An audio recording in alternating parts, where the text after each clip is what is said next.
Yeah,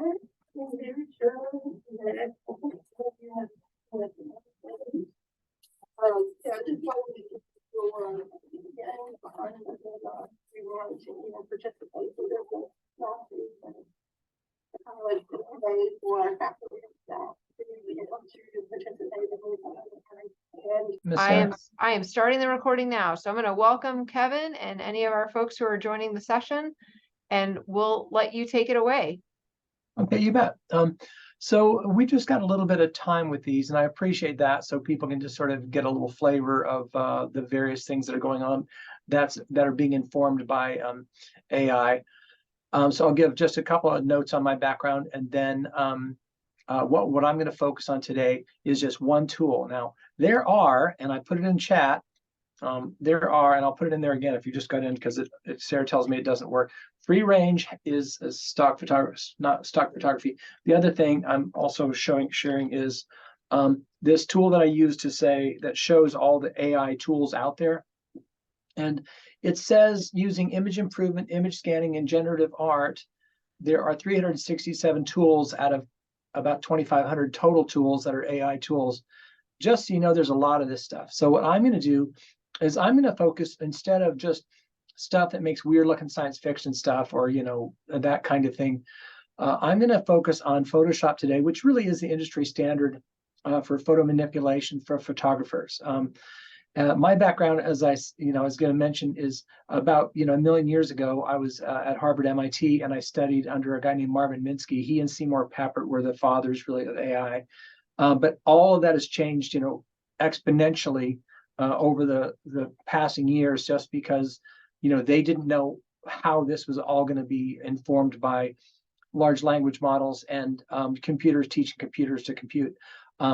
So all that happened, and now as that new technique of computing has been introduced over the past 2 years, it's altered many, many things. Now, with language, literal language, it's a whole lot more sensible to see how we can just take a ginormous collection of language samples with infinite number of contexts, and then and knit those together in the fashion that humans might. Because it seems if you're looking at 2 million things, a Dear John letter, for instance, it's only got a few variations on theme, so it can generate that. Where images, not so much, but they still are doing the same type of thing, where they are basically sampling from many, many, many versions of something visually, and then what they're doing is they are coming up with the average of that. This works real well if you have a landscape which has light, which is finite, which has directionality, which is finite,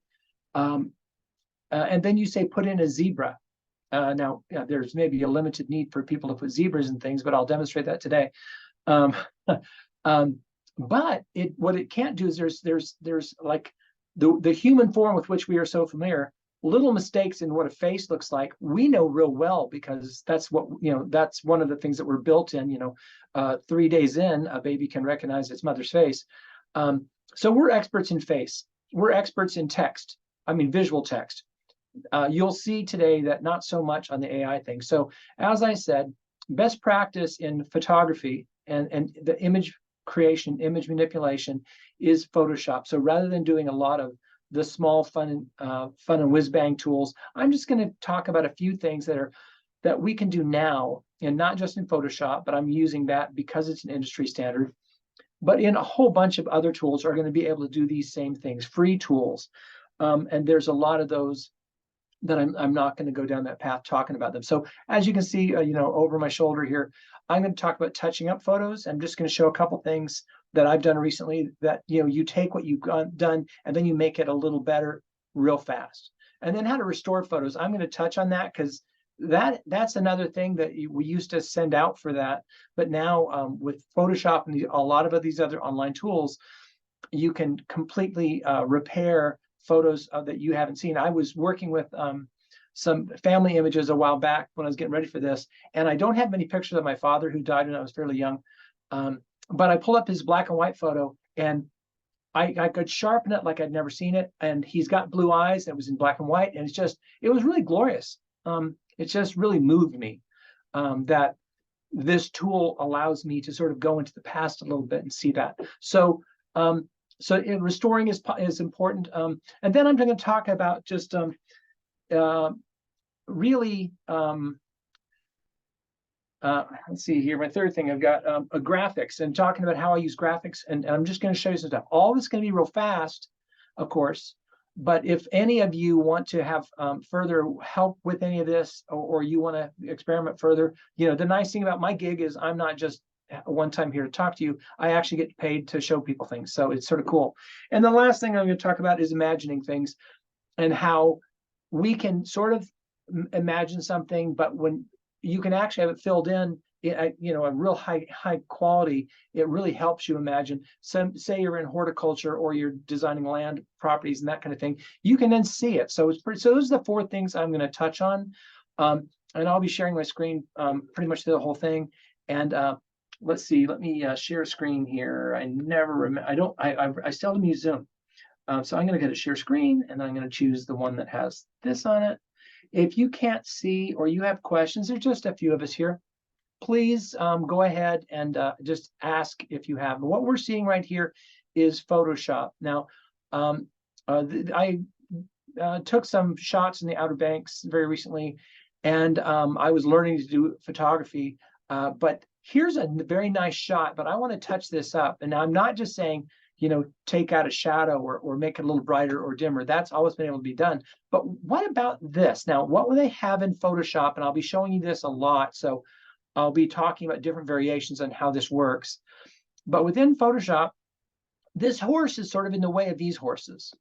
Okay, so what I can do in Photoshop is I select it, and then through the brainiac of AI, when I'm trying to select, I'll just select like this. I'm just going to select this thing. And once you select something within Photoshop, then you're given this whole host of options you've got. So there I've got that horse selected. And what is called is generative fill. Generative means it's generating something from the context of the image. So it's going to look at that. And if I hit generative fill, I'm not going to give them directions, which we'll do later. But I'm just going to hit go on generative fill. And tell me if you can't see. And I put in I have to click it twice, and it's going to give me 3 versions of this. All I want it to do is take that third horse out. And the nice thing is it's just now getting to industry quality. When it takes a horse out and you post this as the size of a poster on your wall, you won't be able to tell. And there you go. So that's, I think, startling, because this 2 years ago, they had variations on this. But if I zoom in, and I don't have time to do a lot of that, you would see every one of these pieces of grass back here are flawless, because they're based on the algorithms and what this grass looks like. So it's pretty cool. Now, every time it does that, it gives you 3 versions in case one of them is better, because it's just winging it. It doesn't know what a human likes. So once I have this, now I can save this image. I can do all the other things to dress it up, but in terms of just touching it up a little bit, that is where I'm just going to start with a photo like that. And just so you know, when it comes to other things where I want to expand a photo or change it a little more, this doesn't count as touching it up. But let me pull something in real fast, and I'll show you the variations on this. At the very end, I'll walk through a bunch of pictures that I've already finished. But let me pull in a picture that I have of my girls. Let's see. This is the original I'm pulling in right now. Now, this was some time ago, but it's a lovely picture. But imagine I took this with my phone. So the problem I've got is I would like it to be something that is 16 by 9 that I can share. So what I'm going to do is I'm going to go to crop, and now crop knows that if I go in, it cuts it off. But watch, if I go out just a little bit, now that's white, but look, it gives me the option of generative expand. So what it's going to do is it knows what I want. I want to expand that a little bit. And it's going to go ahead and just guess what the land might look like further to the left. Now, a lot of these will take a couple of minutes. And if while I'm doing this, If it crashes, that's just part of it. You do a tech demo, you can assume your computer is going to crash. But I'm telling you, that is pretty sweet. Now I'm going to do one more because I can't spend much time on anything. But I want this to be that size, and if you pull way out, it'll get confused. You should just make these little incremental changes. And once again, I am not telling it any words here. I'm just saying, generate. And now I'm going to have a picture that realistically, it will continue to fill things in the background, and it will guess what might be there from whatever kind of database it relies on for this. So you can tell now, what's amazing to me, as a guy who's done this a lot, all these shadows these trees were throwing are, still being met. All these flowers are but these bushes are different. There's another limb coming in here that wasn't in the picture at all. So this is generative fill, and this is one of the things that people really care a lot about when it comes to these type of things. Now, once again, this isn't touch up, so I'm cheating a little bit here. But I want to do something else. I told you it'll do zebras and all. What will happen is if it does this, I'm going to zoom in a lot, and that's Tessa, and that's Mackenzie. They're both sadly adults at this point. Okay. Watch this. I'm going to say I wanted to put something in here. Now, I'm going to go to a tree, right? I'm going to go in a tree up here, and I'm going to say I would like, for generative fill, I would like a monkey. Now, the nice thing is there are countless images of monkeys out there, so the programming in the background is going to probably make this pretty good. And it's going to, now there's limited reason to add a monkey, but you can imagine, okay, that's not very good. A little better. So if I zoom out, I mean, it's sort of crazy how well this can work. And the fact that it's hanging off of a specific branch is pretty impressive. I'll do one more of these and move on, but just for when it comes to generative fill. Now back here, I have some sunlight on this grass, and I'm going to put something back there real fast, and it's going to try to do it to scale. This monkey is, several hundred feet further back, so it's going to do it to scale. It's going to recognize how it would sit in these flowers, for instance. And then it will be able to sort of go from there. And you can imagine a whole lot of ways you could do this. Another thing you could do is if you had a second picture of something else, and you are trying to create a montage of maybe you have Tessa, Mackenzie, but you also want to put Toby in. I could put Toby in, and basically he would match in terms of lighting and directionality also. So now I've got my elephant there, and he is to scale. And look at him. He's not like floating above this. He's standing in the flowers. And I've got two other versions of him. And I like that one the most. So this is basically, when it comes to generative fill and the kind of things you can do, this is like light years better than it was a year ago. Yeah, it is spectacular in terms of what it's capable of. Do you guys have any questions? And if so, just turn on your mic and say something. Go ahead.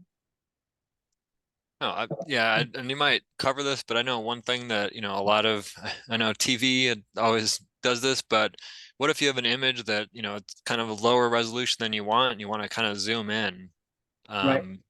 Great question. I pay you to ask that question. They have a tool, neural filters that are based on AI as well, that will just guess at how many pixels there are. So it's sort of like a vector, Steve, where you can just ramp it up, and they have a zoom in tool that I'll show you here in just a minute. The last thing I'll show you on, as I get into restore, I'll go into that, but yeah, they actually will fill in the blanks for something that's low res and tiny. It's not perfect, and the more it has to do with organic things like faces and hands, sometimes as it zooms in, it just gets confused what a face is. But I'm going to put this one in here right now. This is no one I know, but this is for restoring. Now this is sort of messed up, but look at this. There's I'm just going to give you a real quick view of what they call neural filters. Neural filters are brand new. They're out this year, and they're just arriving at conclusions about your photo, just because they are. So what I'm going to do here is I'm going to want this. Now this is still in beta. This is photo restoration. I'm going to turn it on, and then it's going in the background. I hit OK. And then it's going to have a layer where it's a little different than that. Now, the other thing I can do at the same time is I can use that generative fill at the same time I do that. So I'm going to now select part of this. And that part's messed up. Clearly it is. And to fix this in detail, you would be able to go through and fix every crack and everything. There's different tools for that, but we're not going to have time to do that very much. I'm going to put a feather on this so it's going to basically not just make it a hard line. So let me do that and deselect. Now I've feathered this by 10 pixels, and then I'm going to just try to fix this edge of it. I'm not even going to try to fix the children. And I hit go for generative fill.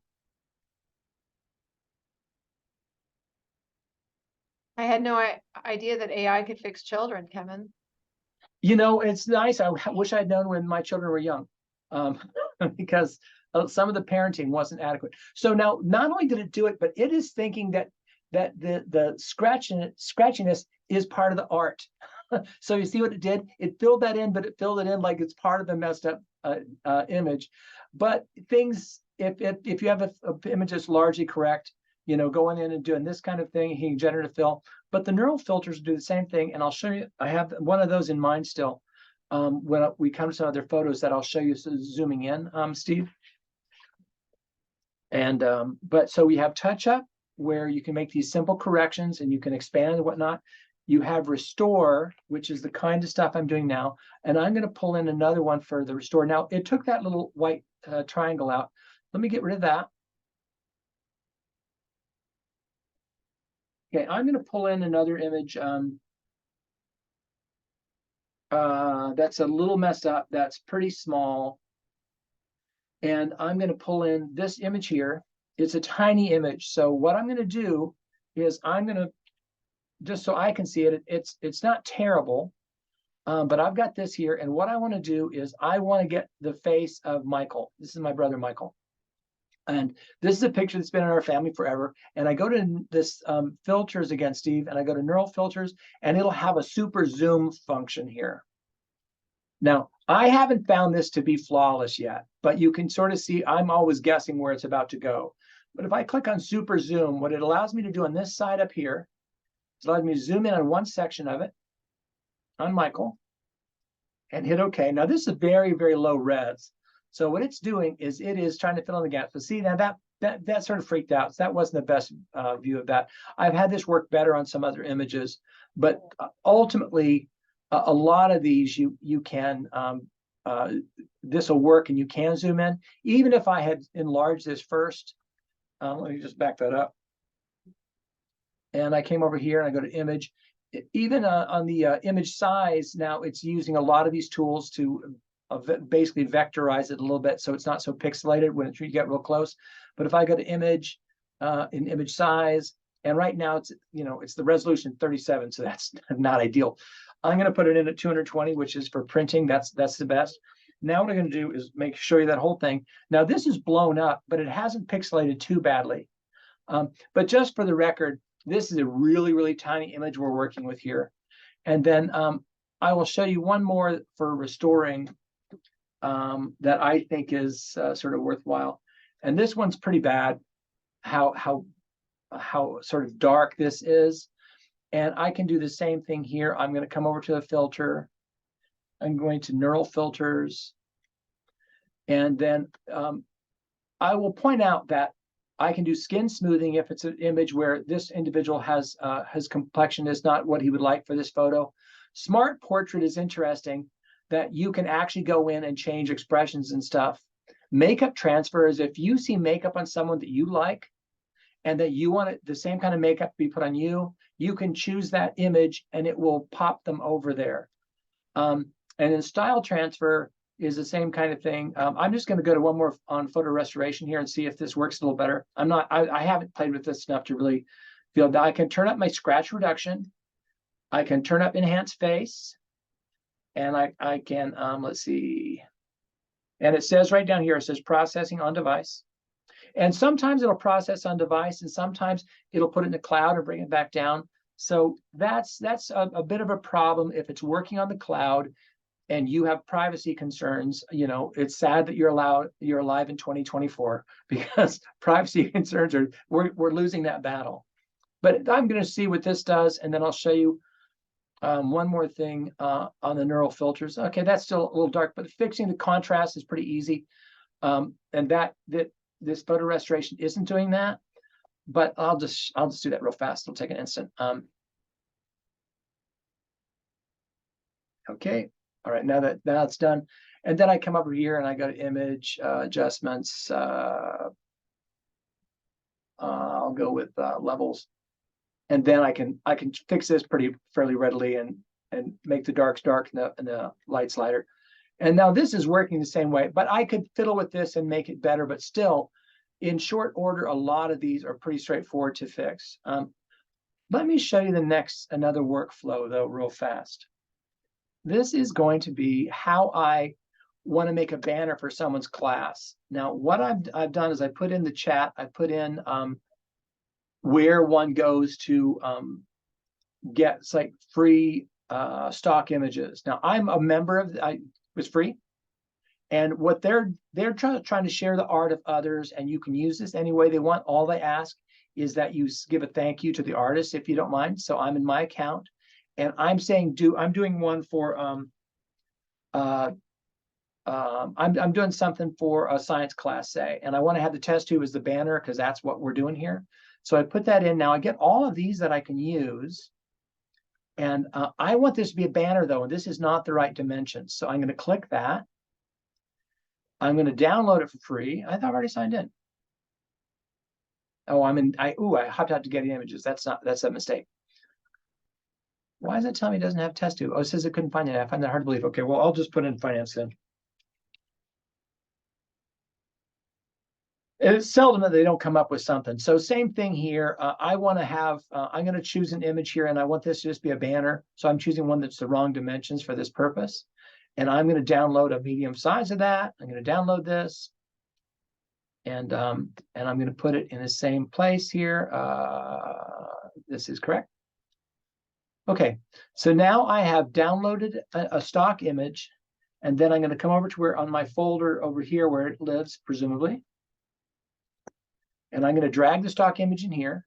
Now, what I could do is I want this to be a banner that's going to say, you know, Bob's horticulture class or something.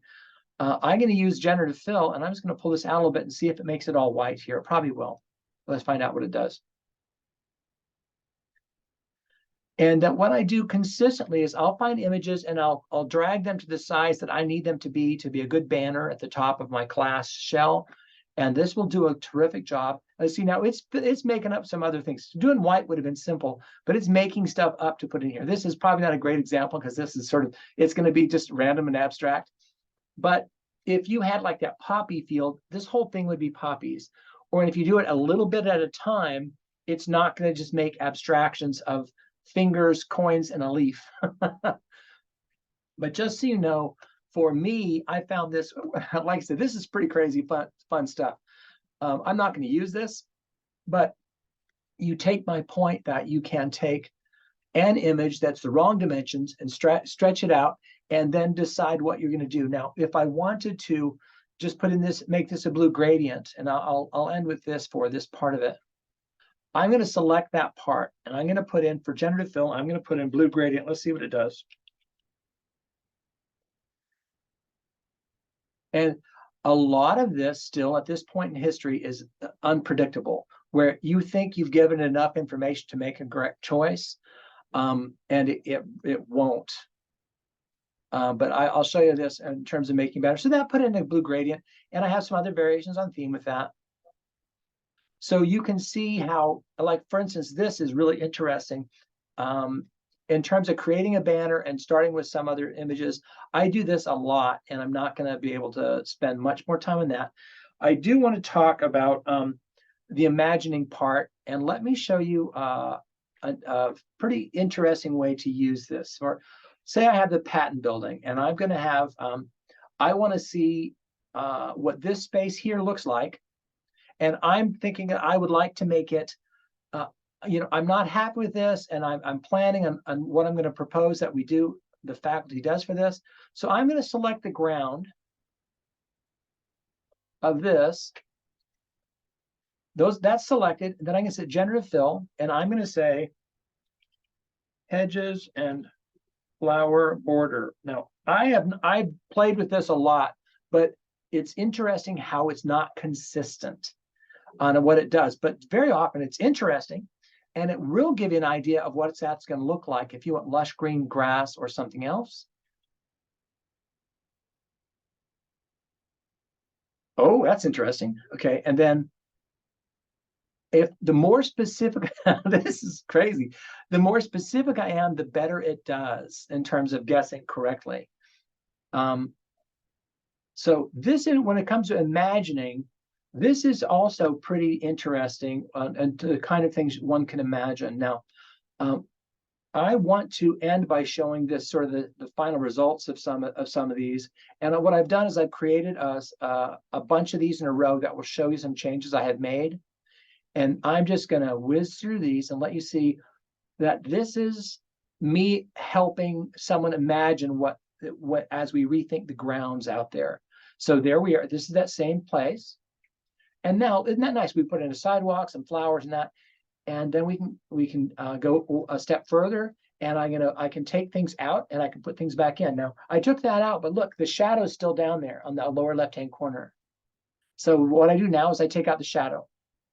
And now say, okay, I want to put something in there. Let's see what it will look like to have really lush grass. Well, that's great. What if I wanted a hole in the wall going to mountains in the distance? So that's pretty interesting.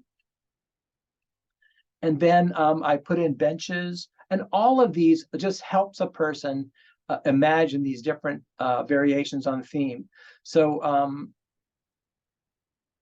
I'm making sure I'm in the right folder. Okay, so here we see I've taken out some trees. I put some other things in. I put the stone in the front of this, and then of course my go-to is adding elephants to things. So that's a handful of ideas, and let me show you. This group here is off the same collection I was showing you. And I have a video that I've added something to that I'm going to end with here in just a minute in this one. So here we have, I was clicking straight through. Let me go back, sorry. All right, so here I'm adding the same animals as we saw earlier. Oh, now I've added another monkey and all this in the background. And then now here's Kevin reading his book. And this was when I was first playing with it. I said, well, what if I want to say I'm having red wine? And but it will do just that. But look, the reflection in the table is right. The lighting on the wine is right. And then I just extended it. It put another glass on the table, and it extended this in the background. And then I said, well, I want to change the weather of the sky. Oh, I take it back. I put sunglasses on me first. And then I add clouds to the background, which is pretty fun to do. And this is, of course, there's a volcano and things are blowing up. And I don't know what that is behind me, a meteorite. Okay, this, I took this picture. This is a shot, unretouched. Then I took out the road. And then I put the road back in.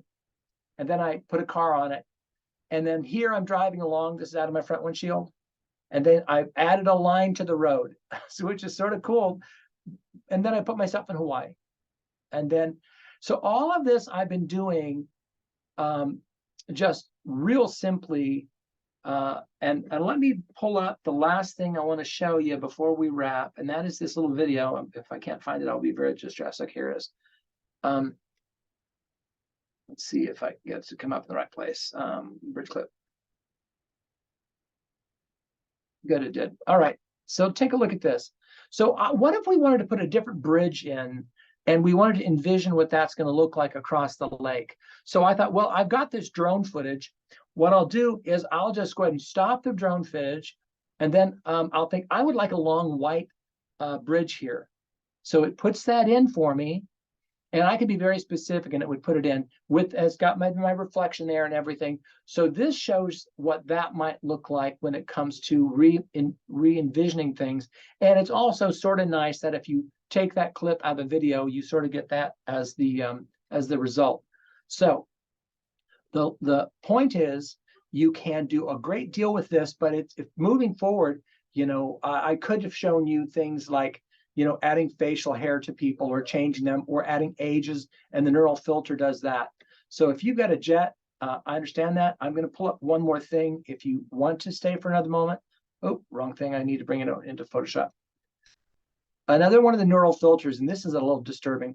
It allows you to, oh, I think I'm not in Photoshop. There it is. It allows you, there we go. It allows you to do some very specific things to an image. No, shoot, it's still.